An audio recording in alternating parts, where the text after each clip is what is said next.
Hi, my name is Chris Brennan, and you're listening to the Astrology Podcast.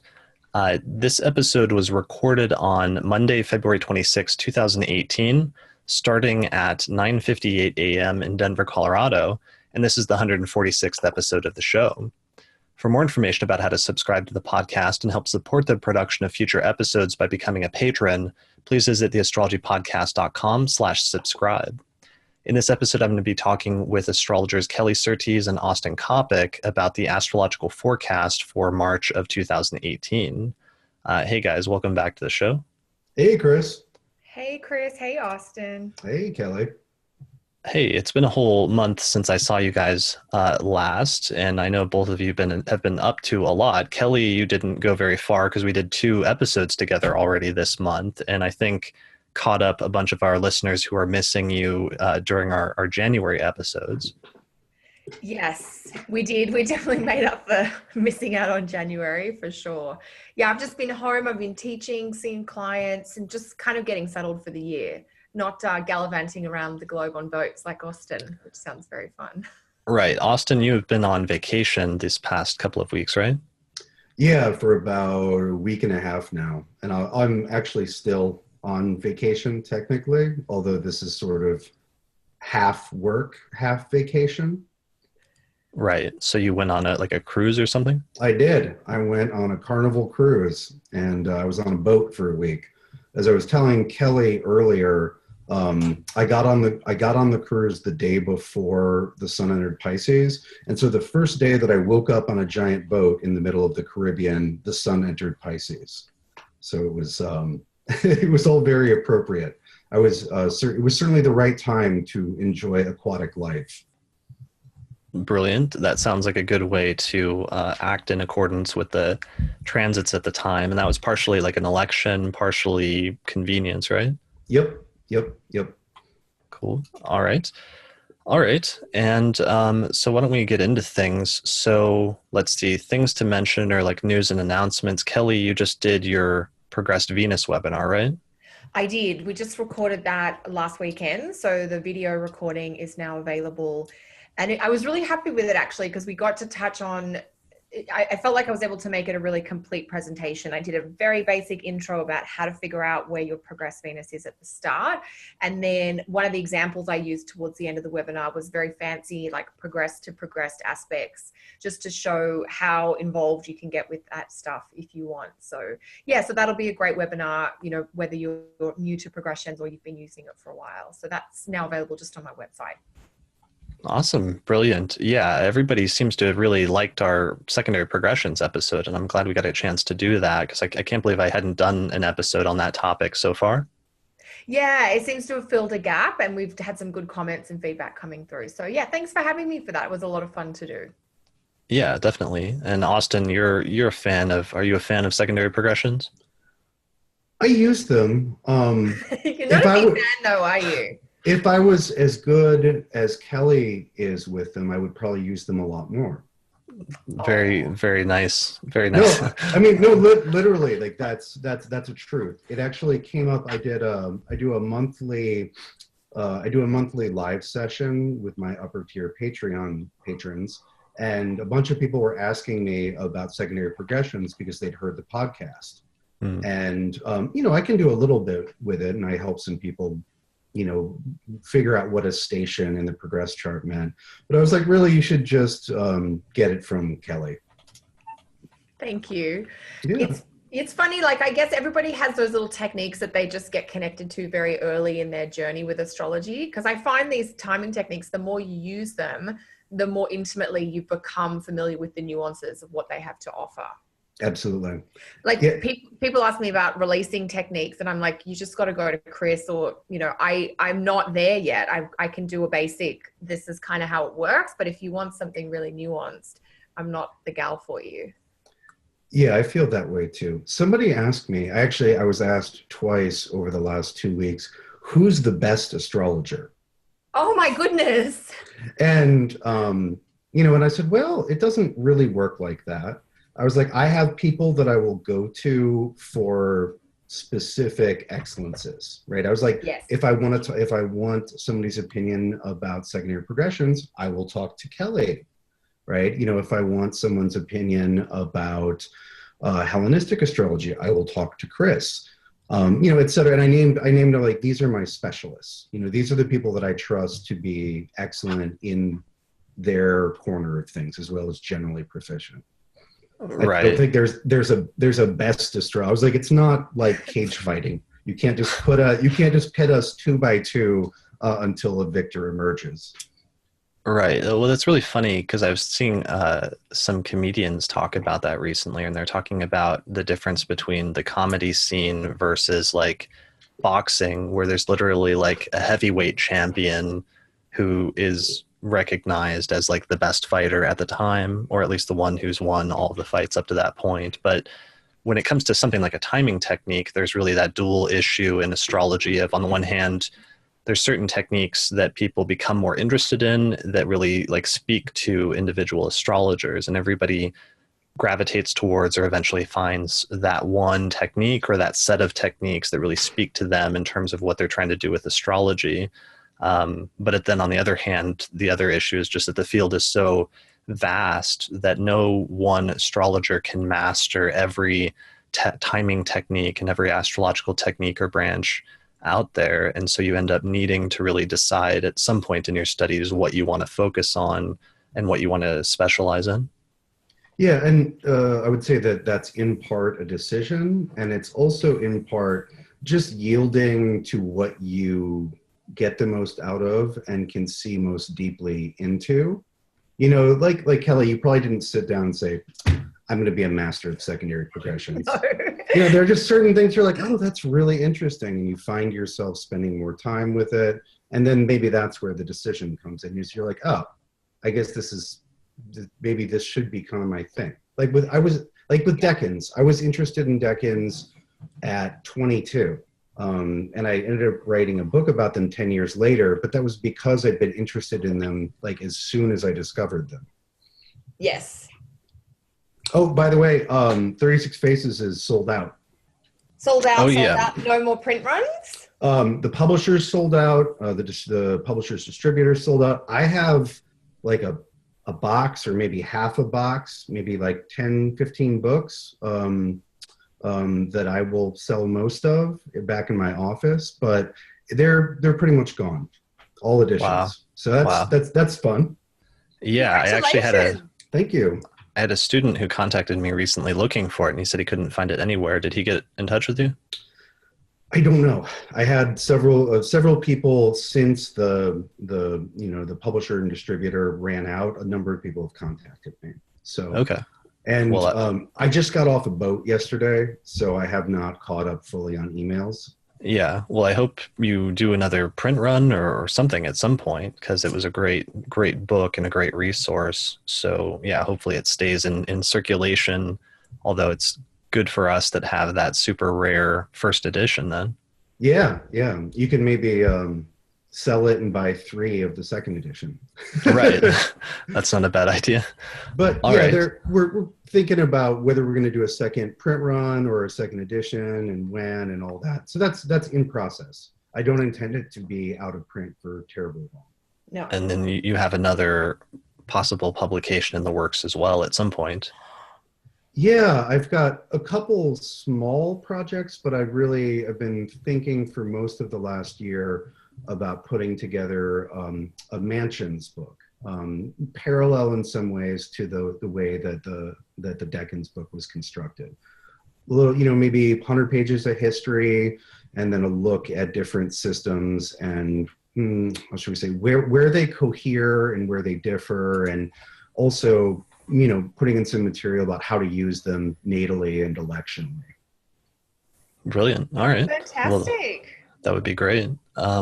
So that actually might be a good segue into the initial discussion topic, where usually I have like an initial discussion topic at the top of these forecast episodes to give us something to talk about that's not just the forecast that's going on in the astrological community or that we're thinking about and discussing recently. So the main thing that's happening right now in the astrological community that I've been noticing over the past few weeks, and I don't know how closely you guys have been following it, but there's been all this controversy regarding this lecture that Glenn Perry gave in India, where there was this big conference in India. It was hosted by an Indian astrological organization. A bunch of Western astrologers went there and were invited to give talks and lectures, and they did, and it was a big success. But one of the main things that people heard about afterwards was there was this big controversy because Glenn Perry went there and gave a talk basically just saying that the tropical zodiac is the one true zodiac and that the sidereal zodiac is false. And he was saying this to like a room full of Indian astrologers who all use the sidereal zodiac. And the video or the lecture, the recording of this talk was actually just finally released last week.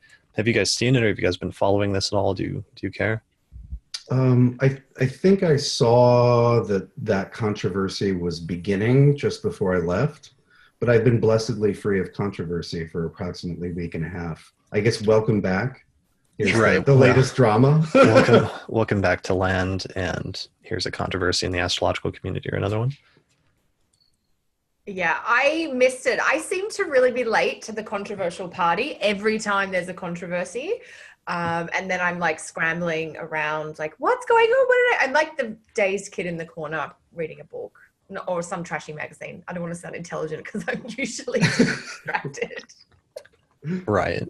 But I'm intrigued because what you're describing, Chris, to someone to go to a country where a particular style of technique is practiced and basically just, you can totally have a difference of opinion, and knowing this person's style, it maybe wasn't done delicately or with any sense of respect. It sounds like it was kind of disrespectful, what you're talking about. Yeah, I mean, the gist of it was that it came off as totally disrespectful and kind of like tactless. Once I finally actually watched the lecture the other day. I'd been putting it off for a while, and yeah, it was a pretty tactless lecture. And what's funny is like he also, I have major issues with him going back 10 years when he periodically writes these attacks on different forms of astrology. And 10 years ago, my introduction to him was he wrote this long, like 18-page long attack on traditional and Hellenistic astrology in the Isar Journal. And I read it, and it was just like littered with all of these errors and misconceptions and things that made it clear that he hadn't really studied the thing that he was attacking very closely. He was just proceeding from a perspective of like, he found an approach that works from him, which is like modern psychological astrology, and he assumes that all of the other approaches are wrong. So then periodically, he attacks traditional astrology, he attacked evolutionary astrology, now he's going after sidereal astrology, and they're often these very poorly constructed arguments. So in this case, the issue was not so much making an argument, since all three of us are tropical astrologers and we could all have our different arguments for whatever approach we prefer, but it's more a matter of like respect and, going to a foreign country and how you respect the Western astrological community as well as the organization that he's a part of, which is ISAR, and other things like that. And it was not very good. And that seems to be the general consensus, because basically all the Western astrologers, or the vast majority of Western astrologers, seem to be upset with this. And that's where the controversy is coming from, is he's gotten a lot of blowback from this lecture. Sorry, Austin, No, go ahead. I was just going to say, it's almost what you were saying before, Austin, about like trying to put, two astrologers in the ring, and it doesn't work. Like which zodiac is better or worse? I mean, you're almost showing a little bit of an ignorance or a lack of knowledge around the philosophy behind each of the different zodiacs and how they came about and why they were used, where and when they were used. And I don't know if this is something that we three all have in common, or if you guys think differently, but it's not so much that there's a right and an only one way of astrology. There's different sort of astrologies that grew up in different cultures based on different philosophies at the time. And not to say that there's a different astrology everywhere in the world, but I don't know, I think you're almost coming from the wrong point to say this one works and that one doesn't. Yeah, well, and so, I think this is part of where we're at culturally in general, but also specifically in astrology, where we understand that we have to accept that there are ways of doing things that are different than ours, and that a good default response is to is to respect other ways of doing things, and yet not every single way of doing things is equally valid. And so, right, and this is part of the challenge of, what should we say, constantly globalizing culture. And so we do need to, we can't say like, if I stick the zodiac, let's say, instead of like a Ayan Amsha or an offset between the two zodiacs, I just arbitrarily decide it's going to be 12, right? That's probably not going to work as well as the tropical or the sidereal, right? And so we could throw Austin's Ayan Amsha of 12 out, right? And so there are things that we need to throw out. And so that's, I don't know, I think that's just where we're at. We're sort of between like respect, but not everything is a completely flat plane of quality. Some things do work better. And then in some cases there's the matter of hammers versus saws, where a saw and a hammer are both good tools, but if you try to hammer with a saw, it will work poorly. And if you try to saw with a hammer, it will also work poorly. So I don't know. Yeah, I mean, that's one of the great sort of crises of our time in the astrological community is after the revival of all these older forms of astrology, greater interest in Indian astrology in the West, and basically this great diversity in the astrological tradition that's occurring today. This question of, when is it just a matter of recognizing and being and appreciating and seeing the value in different approaches that just might be different approaches that are still effective in different ways. And the common analogy that people usually invoke in those instances of astrology as a language, and that question that Rob Hand poses of, which is more correct, French or German? And you realize then if you phrase it like that, that might be a false sort of dichotomy to attempt to set it up that way, if there can be equally valid but just different ways of communicating. So on the one hand, there's that as a scenario where there may be some instances where that really is the case. And I think all of us would agree in studying different traditions of astrology that each of them has unique and often useful things to say that you can learn from them that do validate to some extent the language analogy. But then on the other hand, you do sometimes have this issue with, due to the diversity of techniques, sometimes individual astrologers do have to test and attempt to validate one technique or another, or to compare one approach to another, whether it comes to zodiac issues, whether it comes to house division or other things like that. To the extent that astrology is like a technical discipline, it's okay to compare and contrast, and in some instances to decide that you personally think that one approach is more effective for what you're trying to do than the other. And I guess that's where it comes down to, is there becomes this issue where I don't think most people took issue with the idea that Glenn liked the tropical zodiac, was endorsing it and wanted to promote it and explain why. It was just that the context and the way that he did it to the audience that he chose to do it to was wildly inappropriate. And this question of, if we do have this diversity of different astrological traditions and approaches, how do we approach dialogues and discussions and sometimes debates with each other? And do we do that respectfully and with a open sense of inquiry and genuine curiosity, or do we just walk into a room and give each other the middle finger and say, I'm right and you're wrong, deal with it? And is that really productive in any real sense? I mean, I don't think it's productive at all, and it's divisive. Essentially, it's not about, as you're saying, we can disagree, we can all have our own interpretation of the different techniques or what have you. Just as we were saying before, even about things like progressions and releasing, they're all great techniques, but we're not all using all of them. I just think, and for me personally, and this is where I think I do have a lot of Venus in my chart, is that I'm always like, oh, you can do it your way. That's okay. And we don't have to agree, but we could still go out for dinner together. But that's not the vibe that comes through in this sort of situation. It's like, you've either got to do it my way or get out of the room kind of thing. And I probably have more of an issue with that style of approach to disagreement than I do even necessarily about the substance, if that makes sense. Right. So, and I don't know, were you going to say anything else about this, Austin? Oh, I guess one thing, because I've been spending a fair amount of time with Jyotish lately. With Indian astrology. Yeah, and one way that I've been thinking about this difference lately is in part inspired by Jyotish, when you're looking at a particular chart pattern, like a yoga, like a chart pattern that indicates a particular quality of character or life, right? When you're looking for one of these, in addition to looking at the natal chart from the ascendant, you would also look to see, for some of them, you would look to see whether it recurs by house from the perspective of the sun is rising. The sun treated as rising, or the moon is rising. And then you would look to see whether it recurs in certain divisional charts.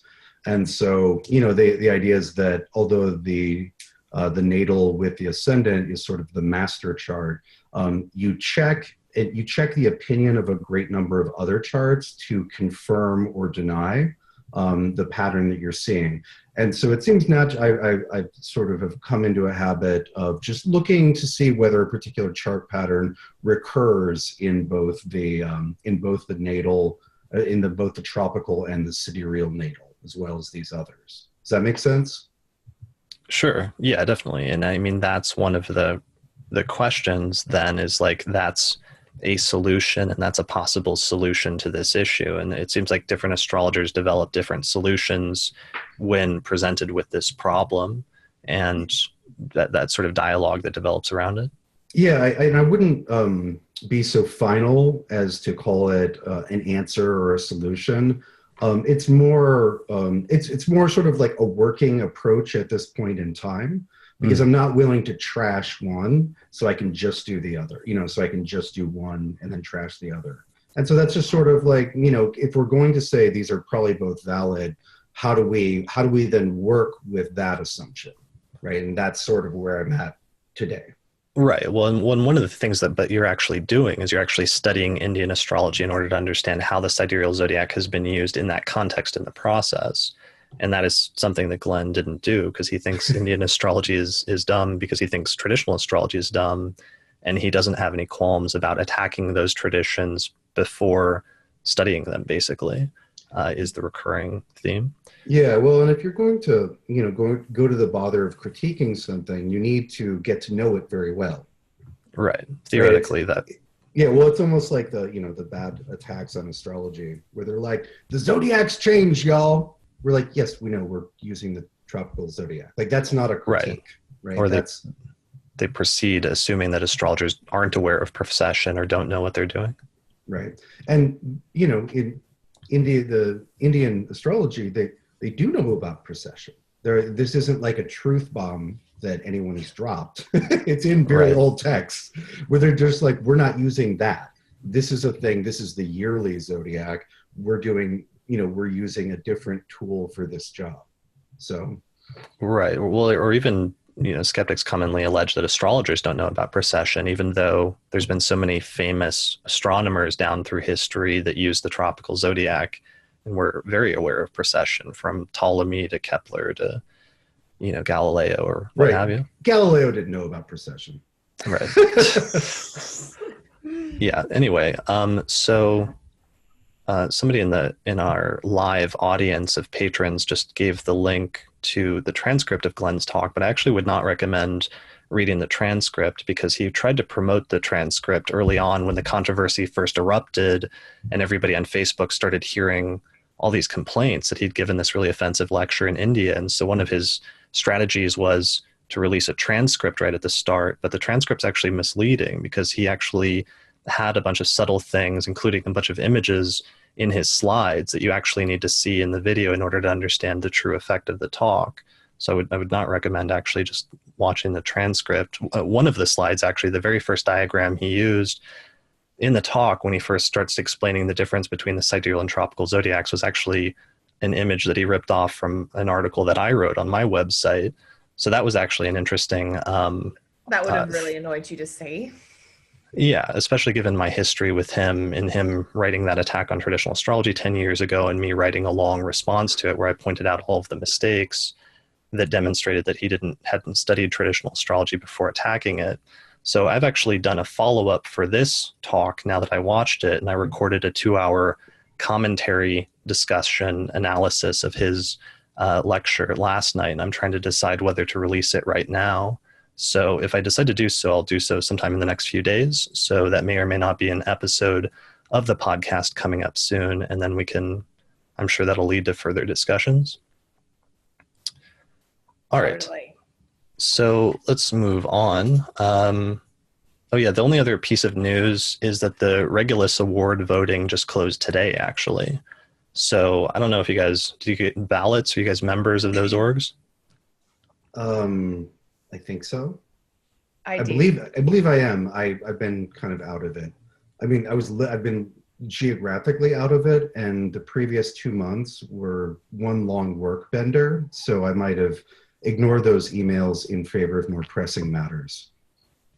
Yes. All right. Austin and I were talking about how insane the Mars, Jupiter, and Scorpio combo was for both of us work-wise. Yeah, I just voted the other week because I'm actually a member of 2 different orgs, so I got to vote twice, but I just voted for the same people twice. I don't know if that's legal or not. I didn't really think it was, I don't know, maybe it's not, but I figured it is. Memberships, I should have 2 votes. Yeah, I think that's how it's supposed to work, is if you have multiple memberships, you end up getting a vote for each organization who's separately. Yeah, because I got ESA and AFAN. I voted through because I'm members of both of those organizations. And that's just my joiner mentality, which I learn a lot about when I discuss with Austin. His Mars. I always feel like you're so Mars sometimes. And all your analogies are like 2 boxers in the ring, and all my analogies are like when I'm in the kitchen baking. And it's just so different. To be fair, Kate and I binged all 4 seasons of the Great British Baking Show last month. And in my consultations for the following weeks, every one of my analogies was about baking, in Great British baking, in fact. Austin, I'm thrilled. I wish I was a fly on the wall to hear you baking analogies. But anyway, Chris was asking us about the Regulus Awards, and our tangents are clearly on fire today. So yes, I did vote. There were some good categories. I saw, Chris, that you were nominated. And I won't discuss whether I voted for you or not, because voting is private. Right. Yeah, I was actually nominated for a Regulus Award in Which is huge. You must be like the youngest person ever. So for people who might not know, these are like the astrological Oscars, basically. Yeah, I mean, it's the biggest award that we basically have in the astrological community because it's put together on behalf of all 3 or 4 of the major astrological organizations in the US. So it doesn't really get bigger than that. So I was nominated in the category for theory and understanding of astrology. Although it's funny is like the other nominees were Benjamin Dykes, who's done 2 million translations of, medieval ancient astrological texts. James Holden, who's written the standard, books on the history of astrology, as well as translated several dozen ancient astrological texts. Deborah Holding, who has the most popular and extensive website on traditional astrology on the internet. And then Adam Gainsberg, who's done some amazing work on observational astronomy and things like the Venus and Mars cycles. So the competition was actually pretty tough. That was actually, I think one of the categories that had the most high quality candidates in it. Yeah, and I felt bad, and I'm actually only mentioning it now on the podcast now that voting is over, because I didn't want to influence it or game it unduly, because I actually feel almost bad that I'm going up against Ben and Holding and Holden, and I would almost feel bad if I won the award instead of James Holden or Benjamin Dykes or Deborah Holding on some level. Well, yeah. That's what we like about you, Chris. You have integrity. Yes. Sure. So anyway, it'll be interesting to see. Yeah, sure. Whatever. So weirdly, though, I did notice that in my transits, that transiting Jupiter is exactly conjoining to the minute my natal Mercury today. And it's kind of weird that the voting is closing at the same time. So I don't know. We'll see how that pans out. Oh, and actually what Jupiter's doing in your natal chart. I know other people who've won awards under that kind of a... Well, and Jupiter's basically going to station in that degree. Correct. Yeah, right. It's there now for a month. Sure. So that's actually a good segue then into the point of our discussion today, which is That was a very smooth segue. Well, right. Also, the moon is exactly trine that Jupiter Right now. while we're talking, like within 2 minutes of arc. Yeah, exactly. And it just closed, and they're literally just counting up the votes today. So it's actually interesting because I've never paid attention to something like that where it's a vote process where the results aren't going to come out until months later, but technically today the vote has closed, and therefore all of the votes that will get in are now officially being counted as of today. So it's sort of an interesting astrological thing to think about in terms of like the vote closing and potentially people who win the awards having transits that day that they don't find out about until months later. But we'll see what happens. All right, so let's make a transition then into talking about the forecast for March. So we're already at March. So what is today? It's February 26, 2018. I'm going to go ahead and share the chart for the moment, just so that those who are following the video version of this can kind of see the lineup of planets that we're looking at right now. But where should we start in terms of the astrological forecast for March, or what do you guys think is sort of important that we should start with? Should we just start at the top of the month? Ooh, the full moon on the 1st, right? Yeah, there's a full moon. Very easy place to start for this month. Very easy place. This is going to be a month where, there's going to be a blue moon. And I've already started to tell people, please don't ask me about this. Oh yeah, that's your guys' most hated thing, is the concept of the blue moon. It's in the book of Grudges. I don't know if it's at the top. Might not be at the top, but it's definitely in the book. Definitely. So because we have a full moon about every 29 days. So there's sometimes where the calendar months correspond, and we just have 2 per calendar month. And March is one of those months. So, okay. So we've got a full moon on the 1st, full moon on the 1st in Virgo, and then a full moon on the very last day of the month in Libra, basically. Yeah.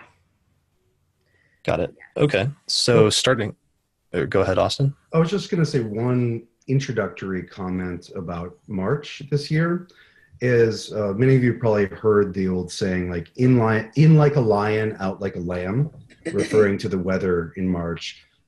This year it's in like a lamb and out like a lion.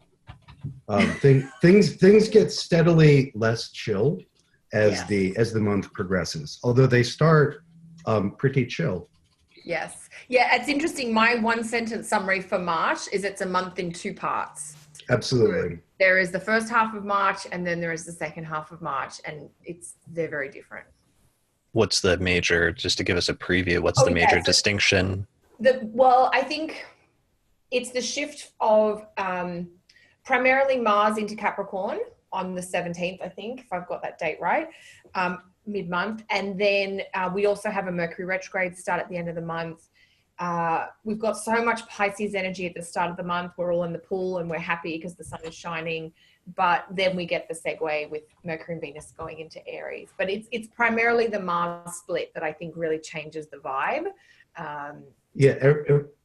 Go ahead. Yeah, everything goes from water and Jupiter to fire and Mars. Mars and Saturn.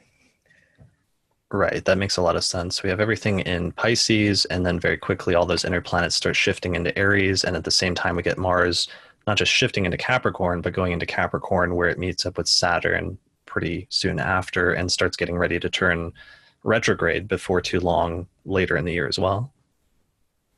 Yeah, well, and we just have it's Mars's ingress into Capricorn, which puts it into a 2-month co-presence with Saturn and Pluto, is quite significant, but it is made all the more significant because shortly after Mars's ingress, the Sun moves into Mars-ruled Aries, Venus is already in Mars-ruled Aries, and Mercury stations retrograde in Mars-ruled Aries. So a lot of planets are answering to Mars at the same time as Mars is closing in on a rather gnarly conjunction with Saturn. Wow. Yeah, that is pretty striking. Yes, and that conjunction technically becomes exact early in April, but we're going to be feeling it through those last sort of 10 or 12 days of March, just, you know, as soon as Mars gets into Capricorn, basically. And we can contrast that very meaningfully with the beginning of the month, which has the Sun, Mercury, Venus, and Neptune in Jupiter-ruled Pisces. Right. So that's what we're at right now and what we're coming out of. And so we have at the top of the month, like you guys said, starting with that full moon in Virgo. So the full moon takes place at 11 degrees of Virgo. And the closest aspect that it's actually tied into is the moon being opposite to Neptune at 13 degrees of Pisces and the sun conjunct Neptune at 13 degrees of Pisces. So is that the main signature? It looks like that's one of the main signatures, aside from a pretty nice looking trine between Venus and Mercury at about 22, 23 Pisces with Jupiter at 23 Scorpio. So this is the contrast that you guys were talking about in terms of the sort of ease of the beginning of the month versus some of the more Martian and other hard aspects later in the month. Absolutely. Definitely. Okay. And that's actually brings me to the election, because when Lisa was looking for auspicious electional charts this month, she was actually having kind of a hard time, but she found one at the very beginning of the month that we wanted to highlight for this month, because I think basically she picked up on the same thing that you guys did, which is basically that the first part of the month looks a lot easier than the second part of the month. And therefore the best electional chart that we wanted to highlight actually takes place right away on March 1st. So here is the chart for that on the screen. So the chart is set for, that actually doesn't look correct. Hold on just a second. So the chart's set for March 1st, 2018, starting at, the election is set for 6:49 p.m. In Denver, Colorado, or whatever your location is, basically. You can set it for local time, and you don't have to convert it. So what you want to do is set the chart so that approximately 23 degrees of Virgo is rising in your area, whatever city you live in on the earth, on March 1st of 2018, and then you'll get approximately the same chart as what we have here. So this is, interestingly, I mean, this is basically the same full moon chart that we were talking about. At least here in Denver, it takes place just after or shortly after the full moon. And the point of this election primarily was to take advantage of that Mercury, Venus, Jupiter trine that we were talking about just a second ago, which is so auspicious right at the start of the month around the time of the full moon, and to make sure that the moon itself is partially applying to those aspects. So the moon is in the first whole sign house at 11 degrees of Virgo, and it's applying somewhat widely to the sextile with Jupiter at 23 degrees of Scorpio, and then eventually the opposition with Venus and Mercury at 22, 23 degrees of Pisces.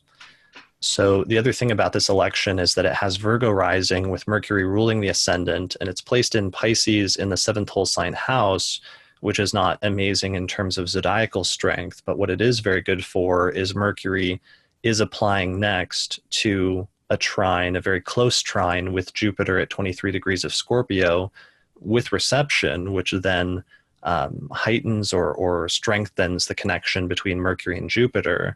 And then after Mercury completes that trine with Jupiter, it then moves on to attempt to form a conjunction with Venus. So yeah, so one of the important things about this chart is you need to make sure it's a night chart.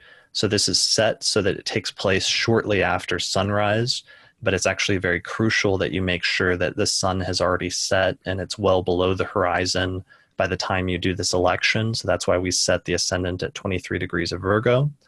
By making it a night chart, you neutralize Mars, which is otherwise angular in the fourth whole sign house down in Sagittarius. But as long as you ensure that it's a night chart, that should not be a major problematic factor, because Mercury is separating from the square with Mars and then applying to the trine with Jupiter. And Mars in a night chart is not as problematic as it would be in a day chart. And additionally, making a night chart also makes Venus a bit more positive as well, which in this chart is angular and is set to be very prominent in the 7th whole sign house, right on the degree of the descendant. So basically, if you look at the visual astronomy on the day that you do this election, what'll happen is that you'll do the elections shortly after sunset, and right at that time, all the stars will come out, and you'll see Venus setting on the horizon. So Venus will set as a little twinkling star shortly after the sun does, and at the same time, the full moon will be rising over the eastern horizon, over the ascendant at that time. So you're basically taking a lot of the most positive things of that full moon at the very start of the month on March 1st, and then using it as an electional chart. So yeah, that's the election for March. What do you guys think? Can you guys hear me okay? Yeah. Yes. Oh yeah. Okay, cool. I think one of the best things happening this March is the Venus-Jupiter trine. So getting that in is juicy. Yeah, I think that's nice. There's a lot to work with under that configuration. I could see for specific purposes, I think the Virgo rising is fine, but I could see for specific purposes turning the wheel a little bit if you wanted to really focus on one particular house, because there's a lot of benefic happening there. And so you could, if you're proficient, I think you could get a couple different elections that night out of it. If, again, depending if you really wanted to focus on sort of a single house election rather than a general election. But yeah, it's juicy. And, Mercury is in trouble in Pisces in its fall, but it is dignified by both benefics simultaneously, which is a pretty nice thing. That's as much help as a planet can get. So. Yeah, it's one of those instances where it's like you have that standard statement that everybody learns when they first learn traditional astrology and first learn the dignity system, that some planets do better or more auspiciously placed in some signs, and they're less auspiciously placed in other signs. But there's always that proviso that there can be major mitigating factors that can allow the planets to still function pretty effectively and pretty auspiciously in those signs, as long as you have certain things present. And for the most part, this has such significant offsetting factors that I don't think it's a major issue using Mercury in Pisces as the ruler of the ascendant, because it has such a strong relationship with Jupiter and Venus. Mm-hmm. Yeah. So anyway, so that's the election for March. Lisa found a few other electional charts. They're actually kind of tough to find good elections this month, especially in the second half of the month, but she found 3 others, and we're going to talk about those charts on the Auspicious Elections podcast, which we're going to release in the next few days for patrons on the $5 and $10 tiers through our page on Patreon. So you can check that out for more information. All right, so that's the beginning of the month. We're still basically just talking about, literally just talking about the first of the month at this point. So what's the next thing that we should talk about, or what should we move on to from here? So, I mean, and we've talked about the Venus-Jupiter trine, which is nice. Austin? I was just saying, we didn't really characterize the full moon in and of itself. We talked about how it anchors some good elections, but I think it's worth a minute to just say, okay, we've got a full moon in Virgo opposite all these things in Pisces. I see that as an opportunity and perhaps the necessity for balancing out. If you let things get a little, what should we say, a little Pisces sloppy, then that full moon in Virgo is very helpful for kind of just maintaining minimal order, making sure that, yes, that's wonderful, you're having a good time, but let's remember to pick up after ourselves, and remember that the bills are still due, even if you're kind of relaxing and enjoying yourself. It's sort of a useful counterpoint to what is somewhat excessive Pisces at the beginning of the month. Right. Yeah, definitely. I mean, everything does seem to lead back to both Pisces and Neptune as being like the dominant signatures, it seems like, for this full moon, which is weird because even though it's a Virgo full moon, it's like the ruler of Virgo, Mercury, is in Pisces, trining Jupiter and conjoining Venus and separating from a conjunction with Neptune. And the next aspect that the moon makes immediately after leaving the opposition with the sun is that opposition with Neptune itself. And that was actually one of Lisa's major reservations about using that election or highlighting it this month, was the fact that the moon, before it makes it to the benefics, to Jupiter and Venus, it hits Neptune. And that question of, you know, would you use something, or when do you go ahead and do something when you know you're going to run into a bit of a Neptunian barrier? And what does a Neptunian barrier look like in some instances where you have to get through that in order to get to the other side? Mm-hmm. I would probably avoid using this for something that is excruciatingly mercurial, right? If the primary nature of the act is just like requires precision, speed, analysis, if that is the most important thing, all of which are mercurial qualities, I would maybe not. But right, if you're like editing a book or like writing computer code or something like that. Right, but if there's if it's any less exacting than that, it should be just fine. I just wouldn't put the mercurial again. Yeah, I would just, if it's excruciating mercurial, then I wouldn't use this. But it's good for a lot of other things. And yeah, go ahead. Go, Austin. I was just going to say, and just because something has a mercurial component doesn't mean it's primarily mercurial, right? For example, writing poetry involves writing, but poetry is much more than simply mercurial. It's really primarily Venusian. And so that would be fine. If you were writing if you were doing something that requires imagination, right? And, and perspective and artistry, then this is perfect for that.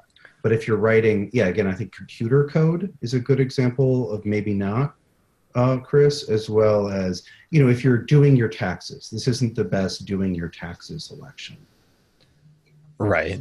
Yeah. And that's a really important distinction for elections that people sometimes get caught up on is that you really need to figure out what is the underlying essence of what you're actually trying to do or what's actually involved here, rather than sometimes people get distracted about some other part that's involved and mistake that as like the main emphasis.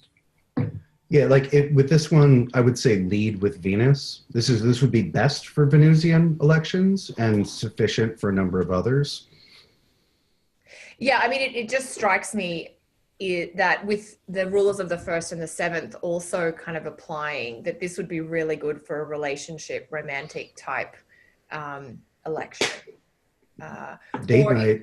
Yeah, date night for sure. If you're writing something creative, but I do like the energy of the Virgo moon, just creating that polarity with the Piscean energy. If nothing else, it's like, let's just focus for a couple of days and maybe achieve a couple of points that will help feed the Piscean dream, but will be substantial or tangible, or there'll be some sort of productive output here.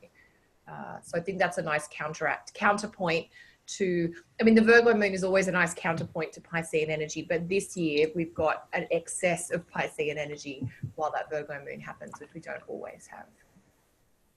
Right. And it becomes more stark or more clear, or will become more clear what that is and how it's different once we get to like the second half of the month, where everything's suddenly in like Aries and Capricorn, and you get much more of a hard edge, and that sort of the nebulousness and the sort of romance of Pisces is kind of over at that point. Go on. So if you're enjoying it, enjoy it while it lasts, because I think it's actually around the 6th of March that Mercury and Venus do move in. Mercury goes first, I think, and then Venus follows into Aries. Mm-hmm. Yeah, but I would just say, so we've got the Virgo full moon on the 1st. The moon is still in Virgo on the 2nd. Excuse me. And then on the 3rd and 4th, we have a Libra moon, a Venus-ruled Libra moon. And during that time, we have a Sun conjunct Neptune in Pisces and Mercury conjunct Venus in Pisces. So it's almost like that hyper Pisces Venusian period extends right up until the end of the Libra moon, which follows the Virgo moon, and then Mercury and Venus both bail on Pisces and enter into Aries, beginning the shift into the more fiery and Mars ruled portion of the month. But at that point, it's somewhat balanced, right? We've got some fire, we've got some water. It's not as lopsided as the very beginning of the month, which is lopsided towards water, or the end of the month, which is very hot and dry, earth and air, Mars, Mars, Mars.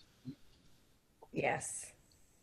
Right. So that's our next major astronomical movement is March 6th. Basically on the same day, we get this not quite simultaneous, but at least on the same day or within the same 24-hour period, ingress of Mercury and then Venus into Aries. Yeah, and it's worth noting that Mercury and Venus are right next to each other for the entirety of the month, more or less. That is interesting, because Mercury is actually getting ready to slow down to station retrograde. Yeah, they should both be visible for just a little bit after sunset together. Yes. I mean, that is one of the astronomical shifts coming into March too, isn't it? That Venus starts to become visible again after being hidden for quite some time. Right, and they're both actually getting further and further from the sun. So they'll be getting more and more visible for most of the month until Mercury pauses for its retrograde station and then begins to drop back beneath the horizon.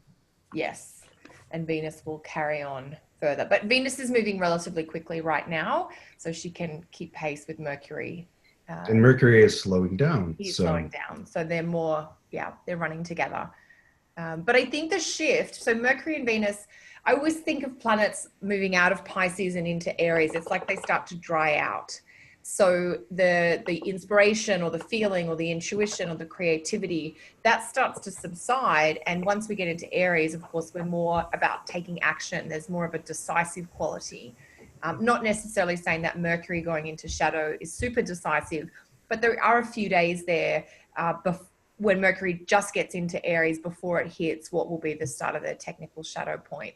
So there's a little bit of like, okay, make those decisions, start putting plans into action. We want some movement. We're no longer dreaming. We've got our shoes on and we're heading out, getting things done.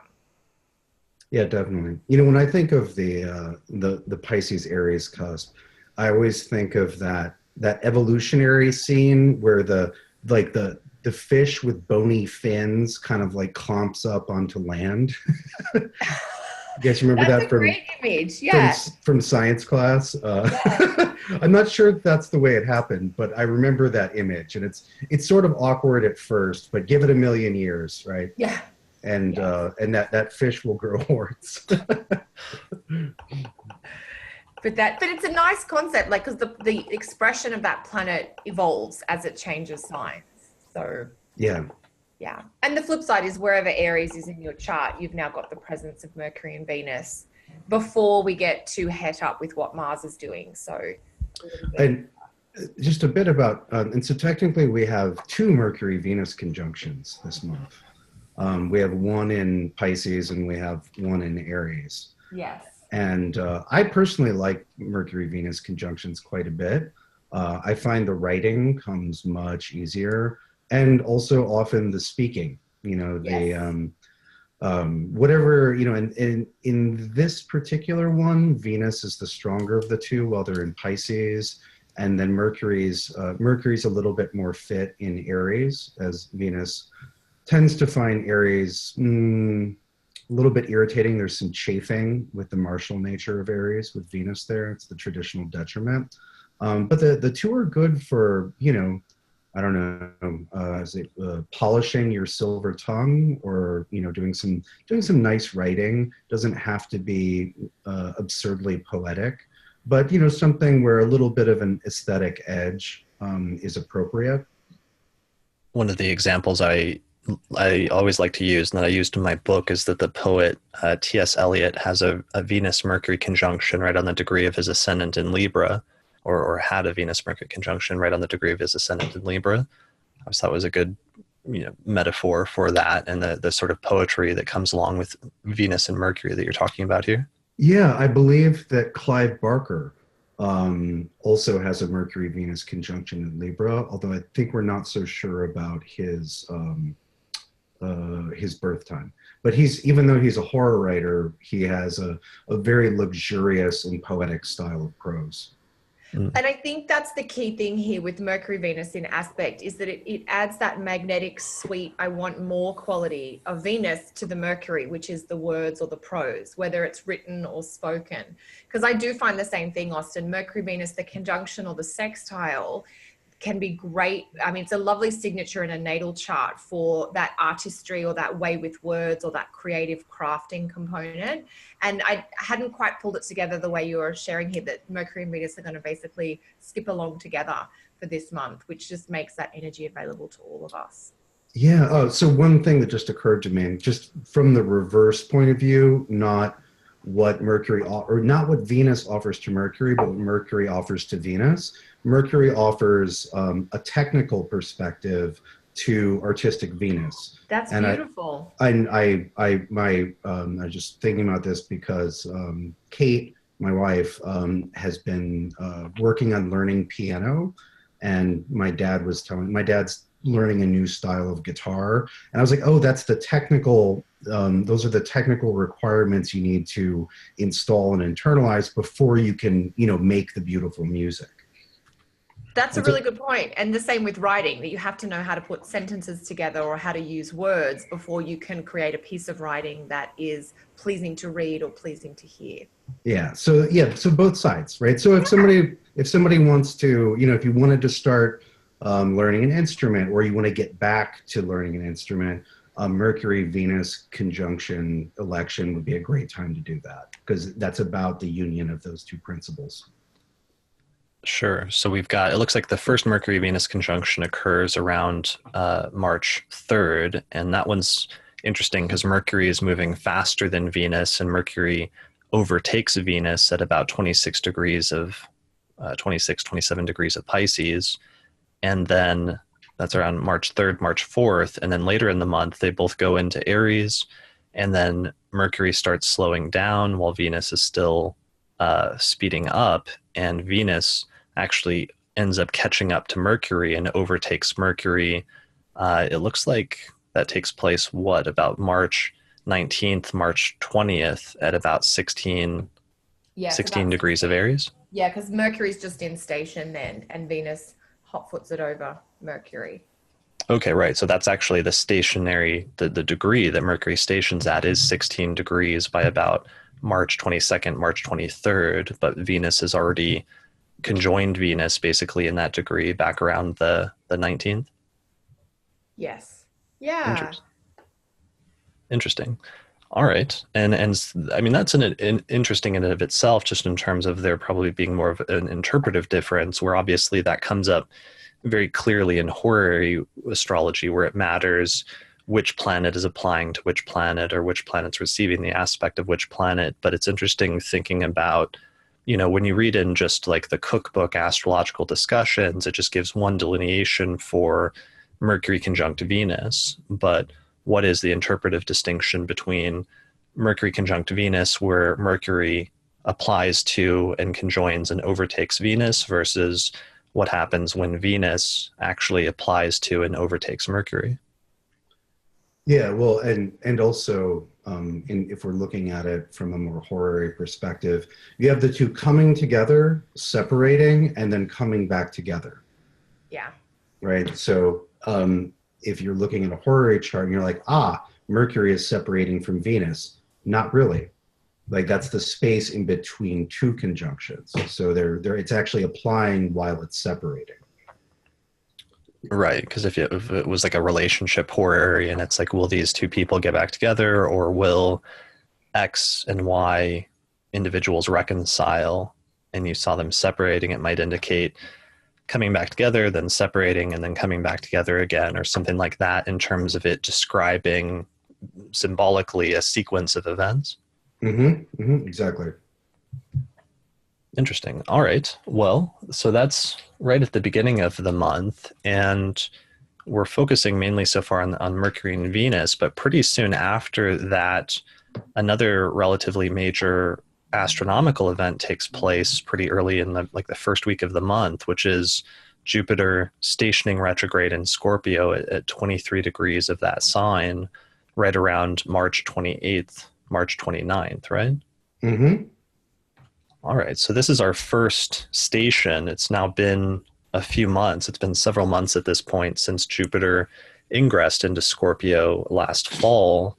And now we have Jupiter slowing down and turning retrograde at that point, and it will stay retrograde for the next few months after this. Yeah, well, Jupiter's cycle is just about cut into thirds. You know, we have the conjunction with the sun, which occurred last November, and then, last late October. And then you got about 4 months, and then Jupiter stations retrograde, and it'll be retrograde for a little under 4 months. Then it stations direct, and then you got about 4 months until the next Sun-Jupiter conjunction. So the middle third of Jupiter's cycle is always retrograde. And I think it might be worth it to just point out, for what's for me the millionth time, that Jupiter's retrograde and direct periods are not analogous to those of Mercury or Venus. Mercury and Venus, the interior planets, in some ways reverse their significations when they're retrograde. A retrograde Venus will actively create dispute and strife in an area, whereas in Mercury, when retrograde, instead of creating clarity, will actively fog things up. Jupiter, as the planet of coherence and opportunity, does not become an indicator of incoherence and calamity when it's retrograde. You don't have a reversal. You don't have that blatant reversal of significations with Jupiter, Saturn, Uranus, Neptune, Pluto. Their retrogrades are different and occur much more regularly.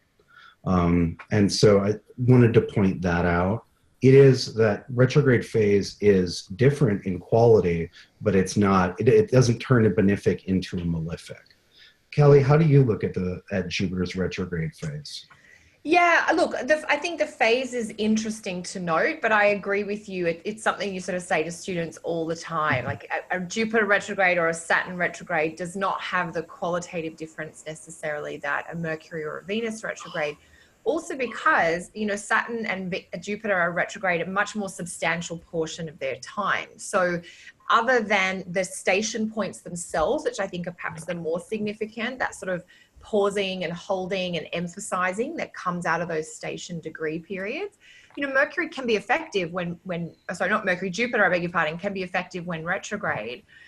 It's the station degrees, I think, where we get some of that significance and that shift. So the station period. So I always like to look at, that 4 or 5 week period, right around when Jupiter is just at 23 degrees in this instance, which is not just March. I think Jupiter hit 23 in late Feb.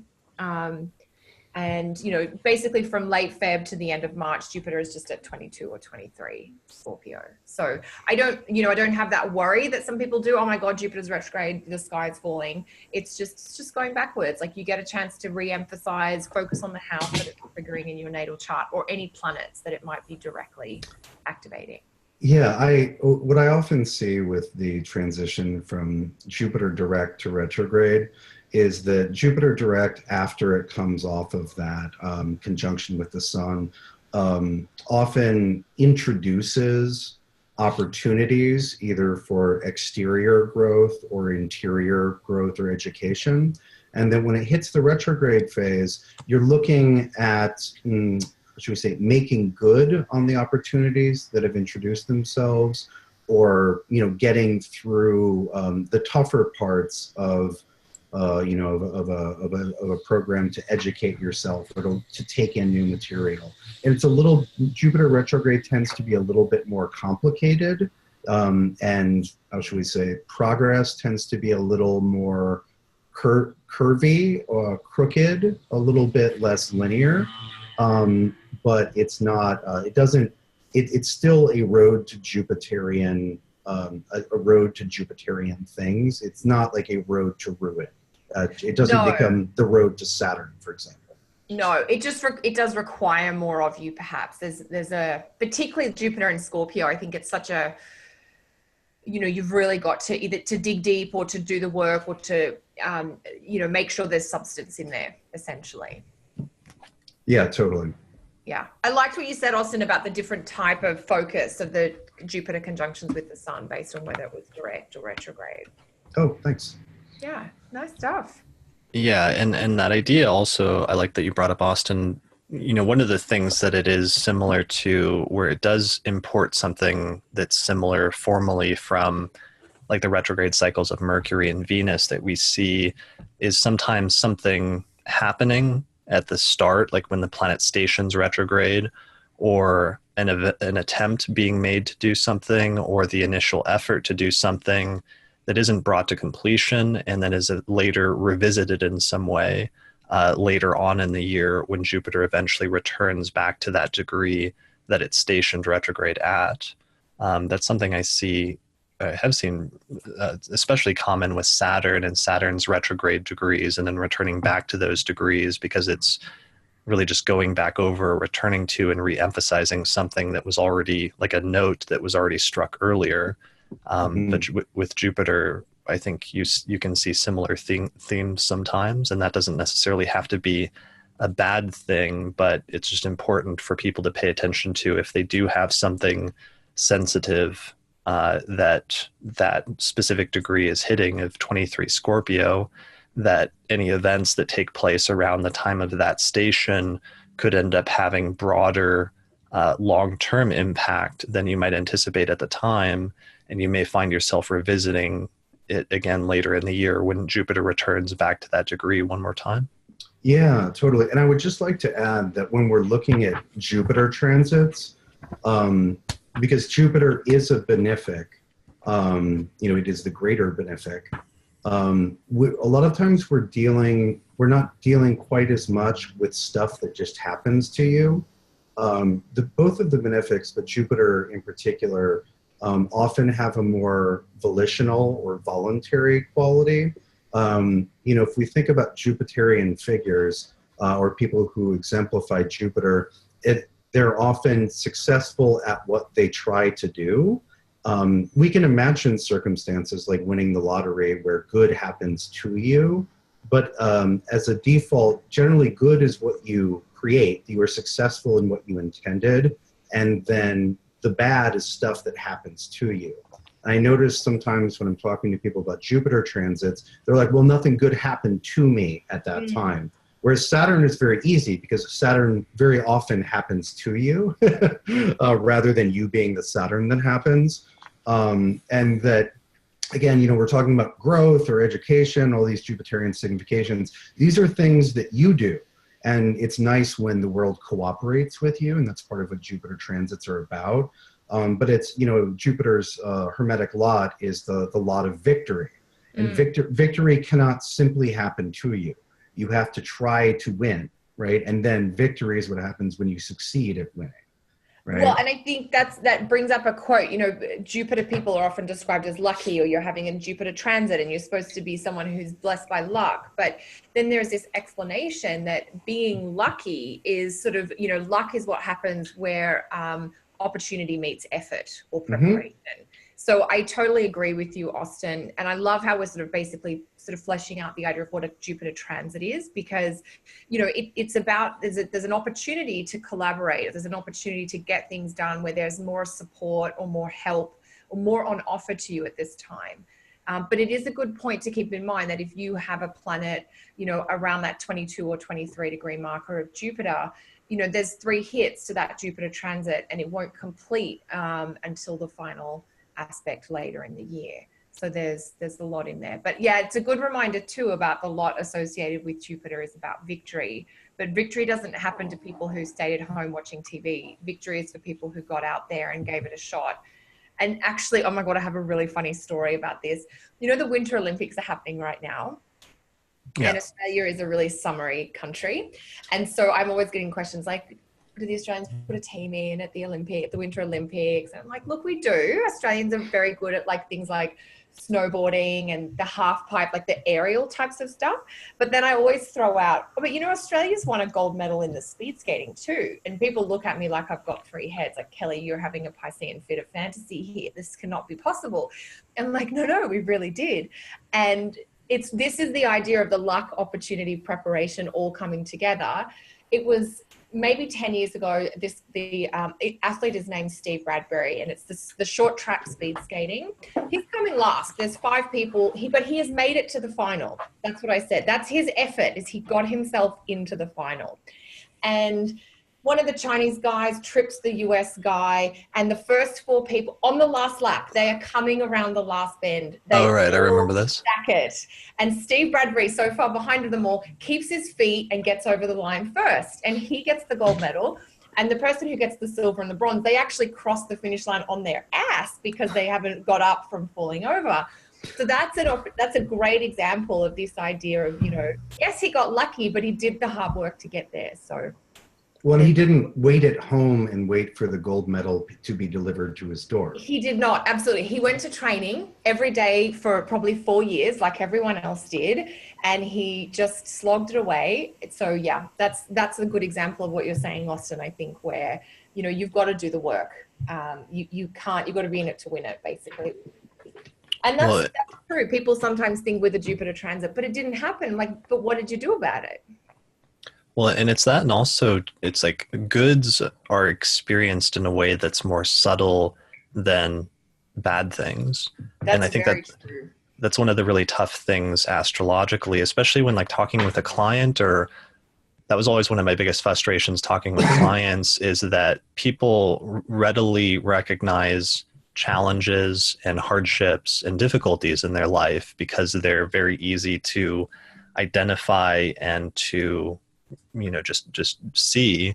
But positive things people often take for granted, or they don't stand out as much in our minds. And so sometimes in that way, Jupiter transits can be much more subtle than people are expecting, or sometimes like it comes and it happens and like something positive happens, but it's not like, you know, it's not like the most overtly positive, just like amazing transformative thing possible.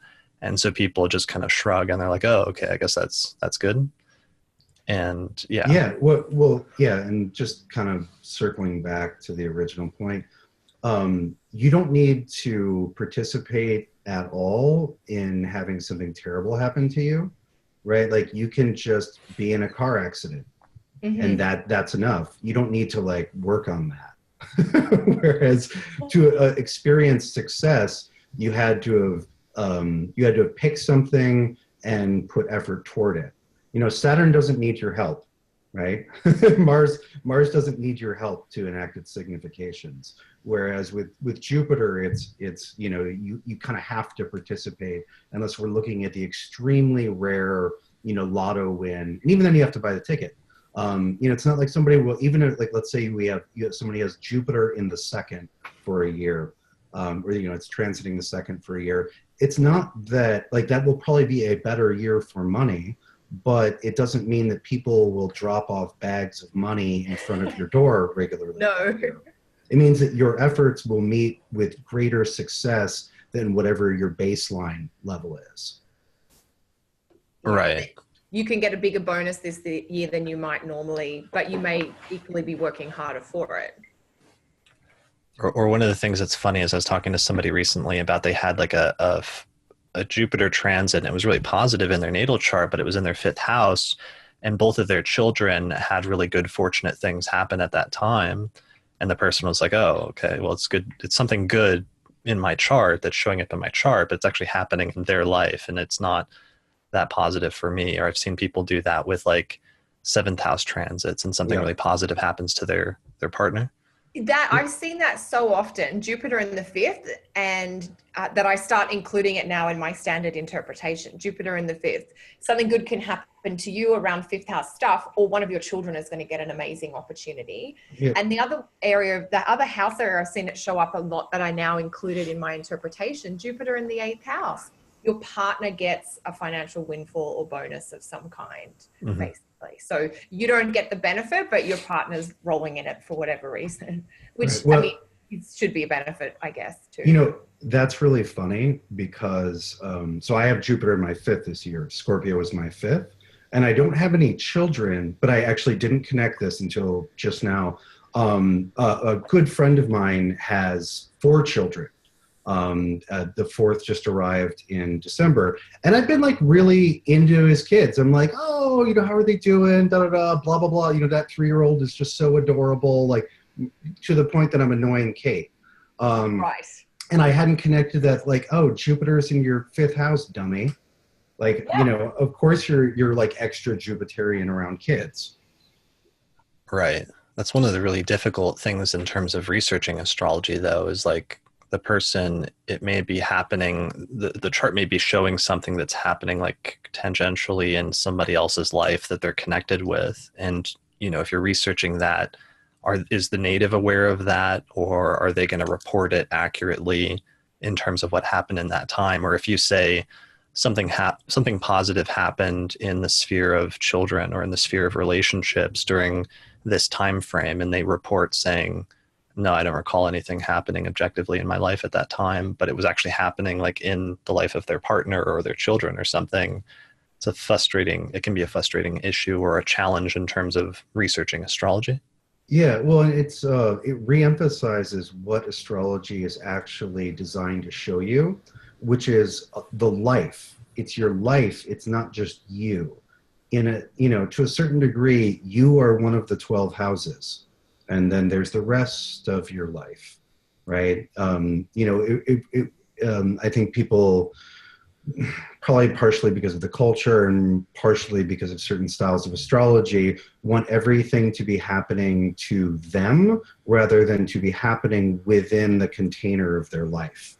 And there's a difference between identifying with just the me part of my life versus this is my life as a whole, right? Does that make sense? Totally. Okay. Totally. Yeah, that it can be happening, that you're experiencing it as a secondary. Like you said, Austin, you and Kate, it's not like you're having a child this year or you're looking after your own children, but Jupiter in the 5th house, there are more young children in your life in general. And you're learning about, because I always think, with Jupiter, you're learning about the routines of young kids and how they work and, all of that stuff.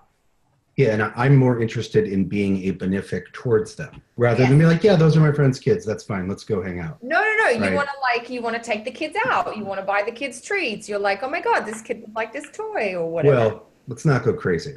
All right. I'll play video games with them.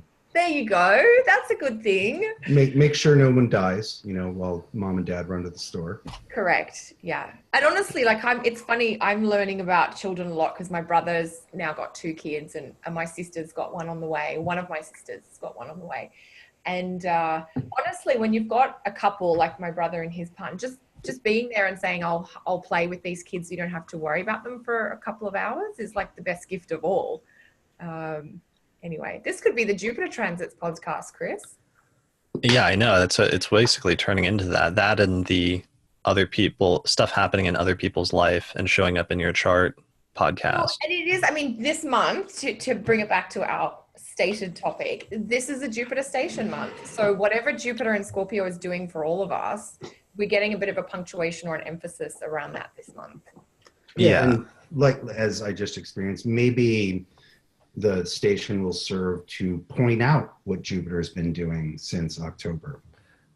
Definitely. Because what I just described a pattern that has been consistent over those months, but I hadn't connected to Jupiter's time in Scorpio. I was just like, 5th house, I'm going to be really creative and stuff. Yeah, that's really important because that's, especially for these outer planets, the stations act as an intensification and like an exclamation mark behind whatever that transit is about, especially for individuals. And so it's something that perhaps has been building up already or happening at least in the background ever since Jupiter ingressed into Scorpio months ago. But for many people, especially if you have natal placements close to that degree or those degrees, this station, because of the effect of it having a sort of intensification by sitting on the same degree for so long, oftentimes will bring those themes more to the forefront and will make them more clear at that time. So, and we'll get two of those stations. So we'll get one station at 23 Scorpio where Jupiter stations retrograde here, in March, and then we'll get a retrograde station, which will happen. When does that happen? Or no, it's stations direct. Stations direct July at 13 Scorpio. 13 Scorpio. And then eventually, to sort of close up the point that I made earlier, Jupiter will eventually return back to 23 Scorpio for the final time in October. Yes. And so that's the notion of it returning back to ground that it's already walked on. And so sometimes you may see a connection between some events that happen here in March around the time of the retrograde station at 23 Scorpio, and then Jupiter returning back to that degree for the final time in October. So yeah, pay attention to what happens. All right, so that brings us back to this month and back to what happens after the Jupiter station in Scorpio, which takes place around March 8th, March 9th. It looks like the next major thing is actually the next lunation, which is a new moon in Pisces, right? What's the date of that? Yeah, that's around the time, I think, get the right Google Doc. Pisces new moon, yeah, and the Mars ingress, because I'm like, those two things are big, but they are happening on the same day. Yeah, things, in short, things really start changing quite quickly once we get into the second half of the month. Yeah.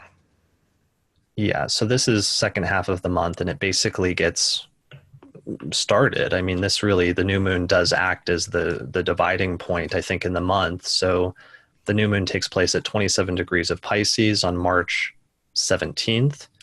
And at the time of the new moon, Mars is like literally at the very last degree and minute of Sagittarius. It's at 29:59 Sagittarius.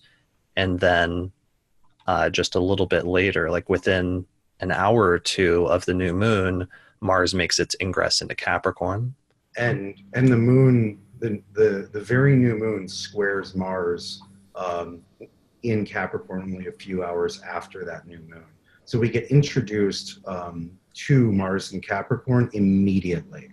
And it's the moon just a few hours after the new moon in late Pisces, ingressing into Aries, into Mars-ruled Aries, and then making a square with Mars just barely into Capricorn.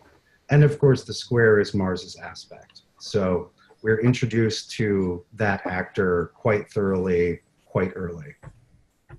Yes. So we could expect maybe, as much as it is a Pisces new moon, even I have to kind of get into the warrior camp here with the moon Mars square. There's some frustration, or there's some tension, or there's an irritation or an annoyance. And I think it's kind of going to draw our attention to what we need to do over the next 2 months with Mars in Capricorn, because Mars will be slowing down for its own retrograde by the time it gets to the end of its journey through Capricorn.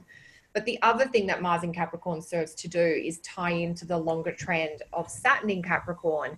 And so it is really this sort of, I don't know if heavy is the right word, but there is this sense of needing to knuckle down or to get on with things, or to do some, reorganizing of expectations and deadlines and boundaries, so that things are more realistic, because we've got to get on with what we've got to do and we've got to stay on target. Yeah, I think that's right. And if we take a second to contrast Mars in Sagittarius and Mars in Capricorn, as we discussed last month, Mars in Sagittarius is Mars in a Jupiter-ruled sign. It has a lot to do with enthusiasm and reason and meaning for action, whereas Capricorn is an Earth sign, and it's the Earth sign where Mars is most comfortable. It's exalted there. And so with Capricorn, it's more like, well, I don't care how you feel about it or whether you're enthusiastic or not. These things need to get done. Are you going to take care of these problems or not? I don't, it doesn't matter, especially with Saturn, right? Saturn's like, I don't care if you're excited about it. I don't care if it's meaningful. It needs to get done.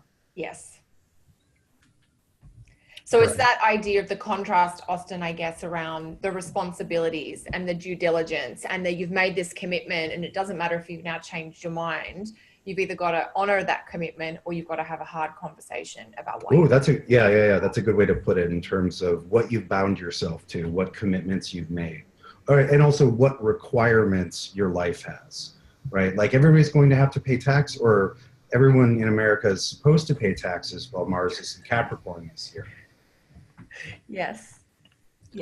And right, so that idea of like rules and laws seems to be like a really frequent theme with Capricorn. yeah, Saturn, there's been a lot of, one thing that was interesting to watch since we did our Saturn and Capricorn discussion was how many people have been convicted of various things. Like the law and order and being on the wrong side of the law theme that we saw historically and anticipated this time, definitely already in effect. So I guess one of the big themes for the second half of March, to sort of put a tent over it, is the contrast between Mars, Saturn, Pluto in Capricorn, an earthy, matter-of-fact Capricorn, and the Mercury, Venus, and very soon the Sun in Mars-ruled Aries. Because Aries is Mars-ruled, but it has a very different quality than Capricorn. Right. How do you see the contrast between Capricorn and Aries, and how would you approach trying to navigate that? Yeah, I think it's a really good distinction to make, Austin. And I think, when we think about, Mars being in rulership in Aries versus being exalted in Capricorn, we do get a more productive version of Mars in Capricorn. And I think the Capricorn versus, I think on the cardinal side, like Aries is just so reactive. It's what I call reactive responsive. It's doing before it's thought or planned or considered the consequences thereof. Whereas Capricorn is almost the complete opposite. There is no acting and no doing until we have fully assessed and done this due diligence kind of report on the long-term consequences or impact. So I do think it's an interesting tug, if you like, and being a square aspect, there is that friction between what you want to do now or that immediate urge that you want to satisfy versus that desire to stay focused on something that has a longer time frame or needs more of that consistent measured output.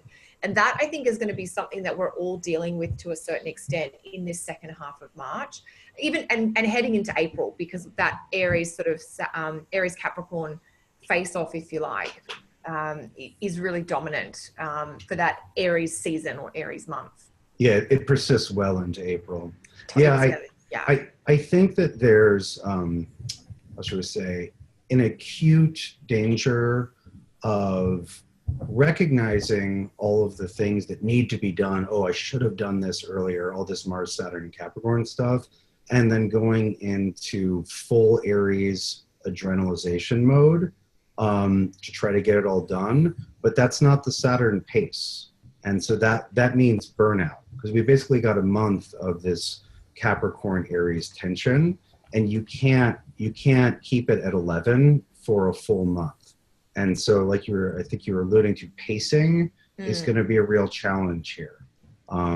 This might feel at certain moments like I don't know, like a fire drill or like a sprint, but this is much more of a marathon, or at least a 10K. You know what it feels like? I used to run track or do athletics in high school. It feels like the damn 400-meter sprint, which if you've ever done sprinting, 400 meters is hard. 100 meters, 200 meters, you just go full tilt but 400 meters, you're at the edge of your ability to go full tilt. And this is why it's such a specialized race, because the distance, you're really at your lactic acid kind of level there. So it feels like, how do we maintain a pace that we can sustain for a longer period, knowing that we can't just do the 100 meters dash down the street here? And I think, Austin, you summarized it perfectly when you said, this is a marathon, not a sprint. And I think one of the problems with the late March and then into April period, if you try and approach it like a sprint, you will burn yourself out. You will be exhausted. By the time we get to the Aries full moon, which we must put the chart of that up before we finish today, because that Aries full moon basically ties in to the Mars-Saturn conjunction. Like there's a big sort of T-square pattern that comes in. And that happens over the very last weekend in March, which is also the Easter weekend. And I just think, you're going to get a reality check probably around pacing. I know even for me, I'm thinking about my schedule at that point in time, and I'm going to be working on a big project that I've got to stick with consistently, and, to rein yourself in so that you don't burn out. I think that I like your 400-meter analogy better than the marathon or 10K, because I think that's right. I think that there will, it's not, the proper pace will not be a jog, but it also won't be full tilt the whole time. No, but it's like it's just off full tilt, isn't it? But you've got to be able to sustain it. That's the key. And if you've ever run track, 400 meters, you're just so exhausted. To try and find that sweet spot between running fast enough to stay in the race without peaking too soon. Love it. Perfect. Definitely. There's been no wars or baking yet, but we're on the track.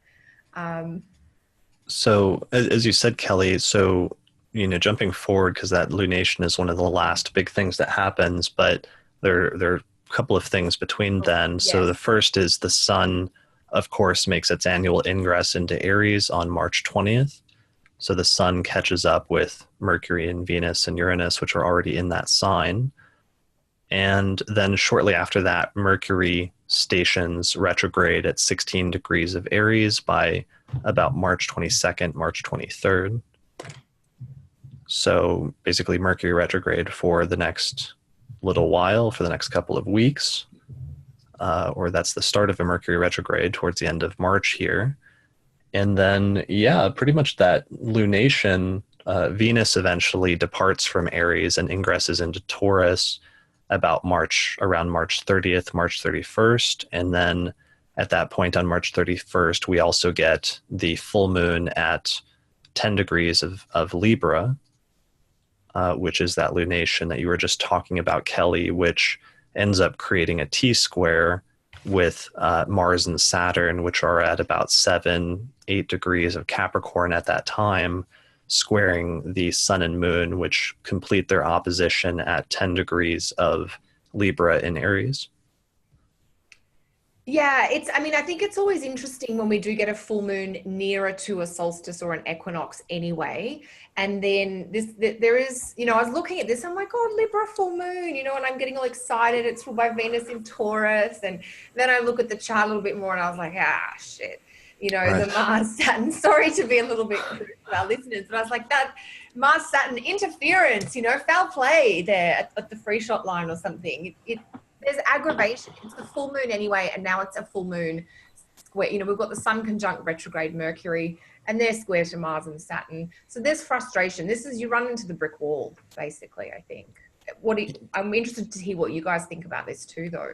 Yeah, brick wall is a good metaphor, because at this point Mars is still applying, and now it's almost about a degree away from hitting that complete conjunction with Saturn, which really, when you think about Mars and the kind of like boundless energy and enthusiasm associated with that archetype, and you think of it applying and moving towards and then running into Saturn, that idea of like running into a wall or a really hard boundary or barrier is a really good analogy. Yeah, and when Mars and Saturn are conjoined, they often indicate difficulties, for individuals and collectives. Sometimes it's just having a lot to do, but being very tired. But, it's also worth considering what house that conjunction and co-presence is occurring in your chart. I was actually having a discussion yesterday with my top tier Patreon people, and we were talking about this. And I had two, I think, worthwhile things to say about working with that or preparing for that period of co-presence, and certainly the exact conjunction itself most of all. And one is the proactive art of, if you're going to have, if the story that wants to be told during this period is a Mars, Saturn, and Capricorn story, pick your ordeal in which you're going to experience that, rather than waiting for the ordeal to come to you, right? So, instead of trying to take it easy and having a rotten time, pick something hard that's worth doing. And Yes. then, so that's the volitional side. And then the other side of it is, we know that Mars-Saturn conjunctions often pop out unpleasant events. And so, on a very simple level, look at that house, and during the Jupiterian half of March, consider how you might safeguard that area of your life, or be prepared to deal with a little something. If that is your 6th house, which is the house of primary house of health concerns, right? Well, maybe come into that in better shape and taking care of yourself, so that if your health is challenged, you're in a place to absorb that. Or if it's your 2nd house, which is money, maybe, don't go into that period having blown all your money on an expensive purchase, right? Come in with as much padding as you can muster, et cetera, et cetera. So, and that's not a freak out and stare at those days waiting for doom to arrive, but it's just be sensible, right? If you know that there's a greater likelihood that there will be difficulties in this area, don't leave that area unattended and vulnerable. And also do your best to pick your trial, rather than have your trial pick you. Which is actually, sorry, go Chris. I just like that statement, to freak out and wait for that. That's a good motto, or title for an astrology book or something. Well, and it's something that I think we all worked through at various points in time, and then I think is inevitable part of learning how to incorporate astrology into your life. Is once you get a sense of when good things might happen and bad things might happen to you, there's a tendency to stare at those dates and wait for it to land on you. Right. And that, if you're going to use astrology, you need to be able to put it in context and incorporate it without it creating a giant stress ball, because that stress ball in and of itself is not going to help you. Yeah, that's something I still struggle with, and I actually have a question of that. I'm not entirely sure that that's something that any astrologer ever fully gets over or gets around, and on some level the practice almost naturally lends itself to. And so it's more of an ongoing process that all astrologers work through and have to wrestle with on some level. Do you feel like that you ever fully transcend that completely, Austin? If you're talking really honestly? Well, okay, so I'm certainly worried by far, far, far less than when I first realized astrology was real. That's a panic moment, right? But what I would agree that there's an ongoing process, almost like hygiene or digestion, with the astrology that you can look at, seeing that that 2-year period is not going to be the high point of my life. In fact, that might be the hardest of this decade, right? But this is actually very much the method of the Stoics, which is to work through it ahead of time. Say, okay, if this is going to happen, if this happens, instead of just being like, oh my God, it can't happen, it's way too awful. Instead, put yourself there and get used to it, right? This is some Buddhist schools advise people to contemplate the various ways that the body can die ahead of time, because it's going to die. The body's going to die. And so getting acquainted with the fact that these might happen to you takes it out of that panicked and immediate response. It doesn't mean you have to love it, but there's a level of there's a level of working through things ahead of time, which allows you to be more calm and centered in the moment. And this is also, this was part of Napoleon's military genius. He did not expect everything to go as planned, but he would sit there in his tent at night, and he would work through all of the problems that could happen. What if the cavalry doesn't swing around in time? What if the cannons are jammed? And he'd think, okay, well, what am I going to do at that point? Right?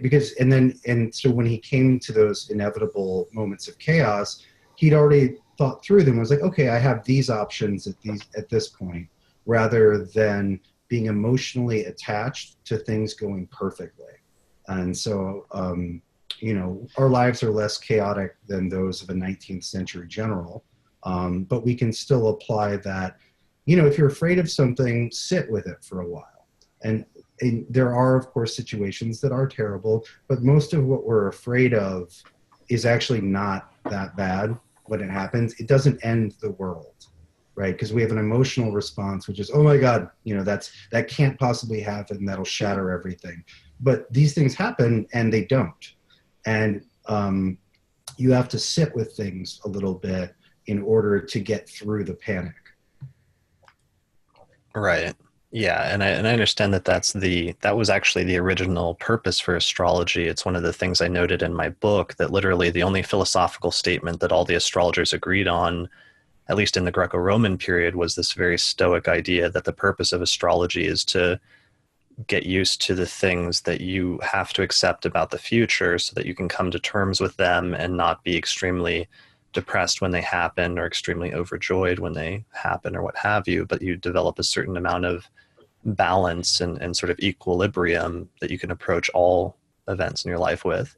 That being said, that's like the ideal if you're like a enlightened Stoic sage, but like in reality, in a practical, like working sense, one of the, I don't want to say a pitfall because I don't want to frame it too negatively, but things about astrology and working with it, especially as we do as in a more predictive forms of astrology, is that the astrologer, there's always still a certain amount of uncertainty about precisely how a specific and a certain amount of like wiggle room for how a specific transit or Time Lord period or whatever is going to manifest itself in terms of the specifics. And as the astrologer, one of the tricky things is that you've seen already and the full spectrum of like worst case scenario and like best case scenario. And you don't always exactly know precisely where it's going to fall on that spectrum.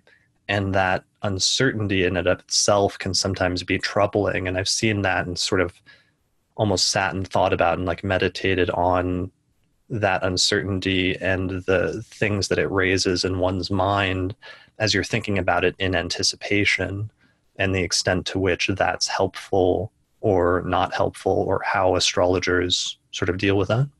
Yeah, I think that's absolutely right. And I think that sitting with it, if you find yourself dwelling upon and worrying about a transit or needing it to be amazing, set your timer on your phone for 10 minutes, sit down, and then only let yourself think about that for that 10 minutes and sort of unknot that and take it apart and think about, the best versus worst case for that transit, and work on, just being ready for that small fan of possibilities. And that's part of why I brought up the Napoleon example, because he wasn't trying to predict the one thing that could happen. He was looking at the fan of possibilities and putting himself in all of those places and getting comfortable ahead of time in all of those places. And so, Kelly, I wanted to ask you, because I feel like I sort of had to develop this because of writing sometimes a whole year ahead of time and getting freaked out about something that's going to happen in 9 months, or getting excited about something that's going to happen in 5 months. And I feel like spending that much time writing ahead kind of makes you do that, because you've already, you can't unsee it, right? How do you deal with this? Totally. I mean, I think so many thoughts. You definitely get that insight. I think for us, Austin, we write a lot about it. I mean, I'm just about to start writing 2019 horoscopes. So I'm kind of like, in my mind, a part of me is almost like I'm done with 2018. Not that I'm done with it. I've got to live through many of the days left, but I'm already starting to explore the landscape, the celestial landscape for next year. And I think that exploration, what every astrologer does, however you output that insight, is that you get a sense of, oh, there's a bit of a cautionary period here, or this period looks a little bit more uplifting. And I think maybe it's just embracing or touching that slightly stoic perspective that every year has some cautionary periods and every year has some high point periods. And knowing when they are is great. I mean, you can't always anticipate what you're going to do. Like, I know for me, what's happened with my horoscope writing project, the deadline is a month earlier than normal, which basically means that the hard, heavy writing is just going to happen over this Mars-Saturn conjunction in the 2 weeks either side. Now, I knew that the Mars-Saturn period was coming, and I'm like, there's going to be some hard work. There's going to be, giving up some short-term things, Mars stuff, so that I can do the long-term things, Saturn stuff. But I couldn't have said exactly the circumstances because I only found out about that deadline, which was changed by a production department in a magazine that I have nothing to do with. And I found out about that a few weeks ago in my kind of yearly check-in call. And they're like, oh, by the way, the deadline is the middle of April, not the middle of May. And I was like, good times. Thanks. Right. But I make the adjustments. Like, as you said, Austin, I think what you're alluding to with the Napoleon is he's got contingency plans. He's thought about A, B, and C options or worst case scenarios. What if this thing goes wrong? How will I handle it? What if this thing goes wrong? And ultimately, it's like you got to stay your eyes on the final prize. Like for me, it's to get the magazine delivered on time. What do I have to change or restructure in the time frame leading up to that to make that happen? And there are certain things that I might have wanted to do personally, like go away with my husband for my anniversary. That's not happening until after the deadline, and that's just the realistic choices. And I think a Mars-Saturn aspect like this, don't be afraid of making some of those tough choices. Like, be practical, be honest with yourself. This is how much time or energy you've got. Realistically, can you do all of those things, or can you do one or two things to a really high standard? And I think that's also one way we can approach this with a view to being productive in mind. Definitely. I love that. And that's a really good point. I mean, things are rarely like the worst case scenario. In fact, it's often just much more moderate, sort of like mild annoyance that you need to get through. Like in your case with having that deadline moved up a month and therefore having to put other things aside that you'd rather be doing and just work through it. And it's going to be hard and it's going to take a lot of energy and effort, but it's like you'll get through to the other side eventually. Totally. And I think that's just, and that's a mindset though. And every person based on the natural themes in your chart is either open to doing the hard work and making the changes or resist them to start with, because some people's personalities with certain placements or chart configurations are like, no, I don't want to do it on this time frame. And you can dig your heels in and then 2 weeks of that time frame is gone and you still got to make up whatever you've got to make up. So totally. Yeah. Sure. All right. Well, I think this is actually bringing us to the end of this episode, as I think we've run out of days of March and astrological alignments to talk about. Are there any major ones that we're totally overlooking or that we forgot to mention for the later part of March? I don't believe so. I have one more thing to say just about that full moon in Libra. Mm-hmm. So the full moon in Libra highlights the Mars and Saturn, but it also highlights Venus's ingress into Taurus, where Venus is very strong because the Libra moon is ruled by that Venus. And so to jump back to Kelly's 400-meter dash, I think maybe this is two 400 meters, and that like the moment to pause and reassess and maybe catch your breath is the full moon. Right, because the full moon, the sun and the moon, the left and the right eyes are staring right at Mars and Saturn, right? So it's not that the race is over, but there is this Venusian ingress, and that is the ruler of the moon. So we can't forget that, because that is the best thing at the end of March. And it's not a this begins a period of leisure. It's that you might need to make yourself do a little bit of leisure in order to complete the second leg of the race. Right. So this is the track. You're at the track meet. You've done your heats of your 400 meter dash and your 400 meter race. And now you're going to back up for the final because you made it through, but the turnaround to the final is maybe not as long as you would like, but you've still got a bit of time to rehydrate or get a massage in between. Exactly. Logged down to death. And the ingress is also just the glimmer of hope at the end of the tunnel, because like the Mars-Saturn conjunction is so close to being complete at that point, and it eventually does complete in early April. And then not too long after that, Venus will then catch up to those same degrees from Taurus and sort of trine Saturn in Capricorn, and then trine Mars in Capricorn. And as those two planets are separating from that conjunction, and so there's this sense of like easing things down, or the tensions starting to dissipate to some extent after that point. Exactly. All right, good times. Well, I think then that's it for March. So that has been our monthly forecast for March, and we will have to check in again in a month to, I guess, then talk about April. And you know what? I'm sure when we actually record this, the Mars Saturn thing will probably be building. Oh, right. And yeah. so record will be in that time. All right. Yeah, it'll have to be. Yeah. So everything we just said will all be like culminating at that time for the next recording. Well, good. I mean, then we'll hopefully have something to talk about for another 2 hours like this episode has been. Yeah, definitely. I don't think we're in any danger of running out of things to talk about. Right.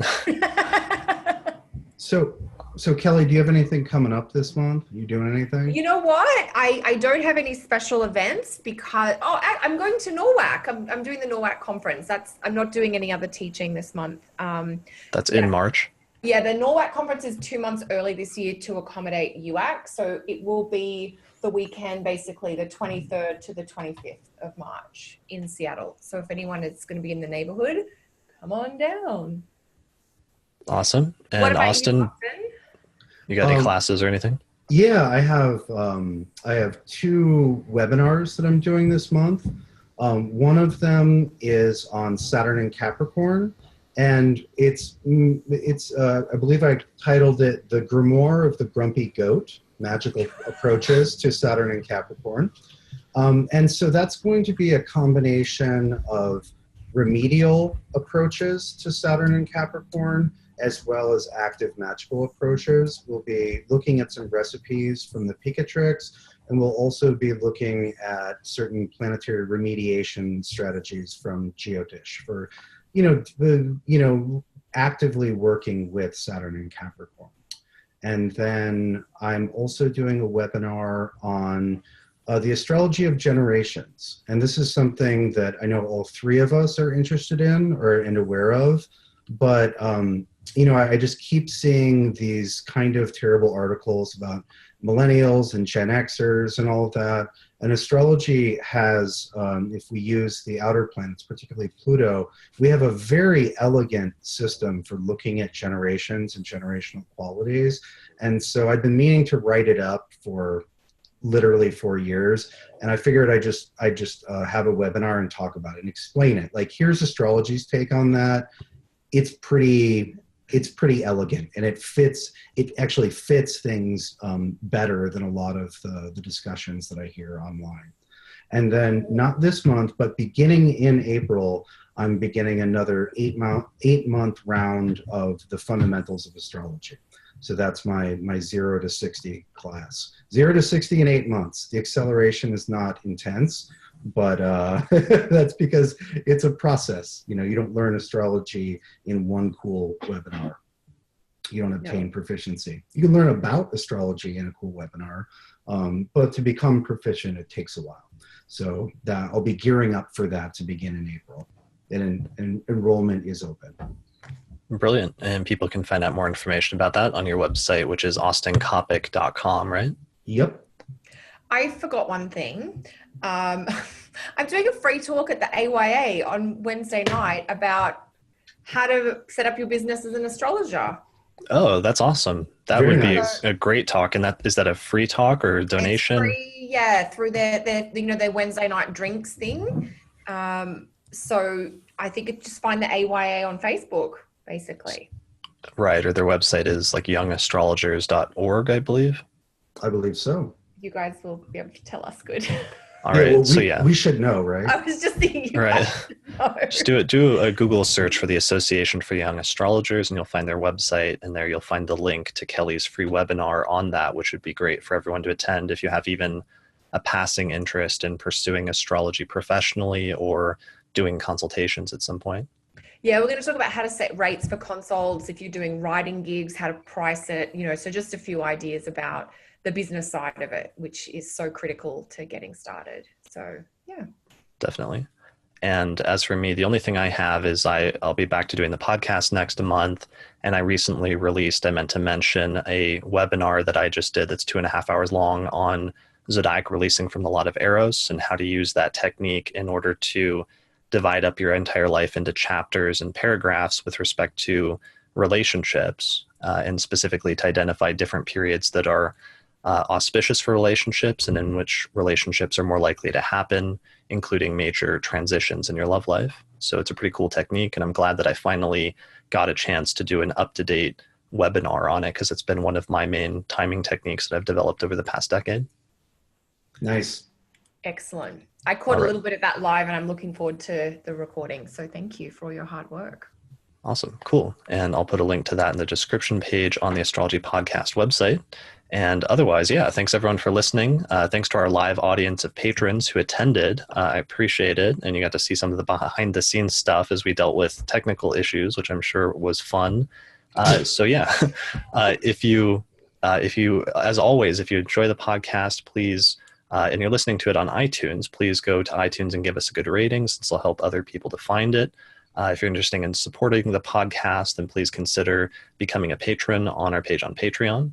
And otherwise, yeah, we'll see you again next month. So thanks everyone for listening, and we'll see you next time. Bye. Bye.